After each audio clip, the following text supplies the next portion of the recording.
তো বন্ধুরা, এই যে উড়িষ্যার ময়ূরভঞ্জতে এসে কিন্তু দেখা হয়ে গেল পাওয়ার মিউজিকের মালিক বাবু অর্থাৎ পীযূষদার সাথে। তো পীযূষদা, কবে এসেছো এখানে? সকালে এসেছো, তাই তো? আর ওখানে তাহলে কখন কি লোডিং হয়েছিল বক্স? বিকাল থেকে লোডিং হয়েছিল। আর তাহলে কালকে বিকাল থেকে লোডিং হয়ে বিকালেই কি বার হয়ে গিয়েছিল নাকি গোডাউন থেকে? 9টার দিকে, মানে রাত 9টার দিকে। মানে কতক্ষণ সময় লাগলো গোডাউন থেকে এখানে আসতে?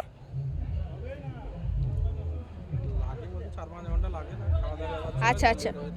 আর পাওয়ার মিউজিকের তো অনেকেই অনেক কথা বলছে অবশ্য, যে অনেকে বলছে 40 পিস বক্স, তাছাড়া 45 পিস বক্স, আবার কেউ বলছে 50 পিস বক্স। তো মেনলি এখানে ক পিস কি বক্স রয়েছে পাওয়ার মিউজিকের? আচ্ছা। আর কখন কি টেস্টিং রয়েছে তাহলে? আর এখানে কি নতুন কোনো কি চমক থাকছে নাকি? মানে নতুন তো দেখছি 21 ইঞ্চির বেস রয়েছে, 18 ইঞ্চির মিড রয়েছে।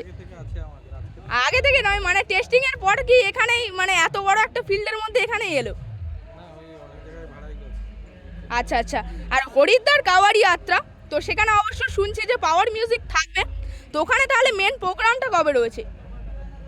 বাড়ি থেকে যাবে 10 তারিখ আর 7-8 তারিখের মধ্যে। আচ্ছা আচ্ছা। ওখানে যেতে ম্যাক্সিমাম তো 2-3 দিন সময় লাগবে। মানে কবে বেরোচ্ছে তাহলে ওখানে? 7-8 তারিখের মধ্যে। আচ্ছা আচ্ছা। আর তাহলে ওখানে কি একদম যাওয়ার জন্য পুরোপুরি প্রস্তুত হরিদ্বার যাওয়ার জন্য? আচ্ছা আচ্ছা। আর তাহলে শুনছি যে এই যে পাওয়ার মিউজিক ছাড়াও আমাদের ওয়েস্ট বেঙ্গলের বিভিন্ন জায়গা থেকে শুনছি বিভিন্ন সেটআপ বুক হবে হরিদ্বার কাওয়াড়ি যাত্রায়। তো সবাই মিলে যখন একসাথে যাওয়া হবে হরিদ্বার কাওয়াড়ি যাত্রায় ওয়েস্ট বেঙ্গল থেকে সেটআপ, তখন আপনার কেমন লাগবে? সবাই গেলে ভালো লাগবে, একসঙ্গে এক জায়গা থেকে যাব, সাপোর্ট হবে ভালো। আচ্ছা আচ্ছা।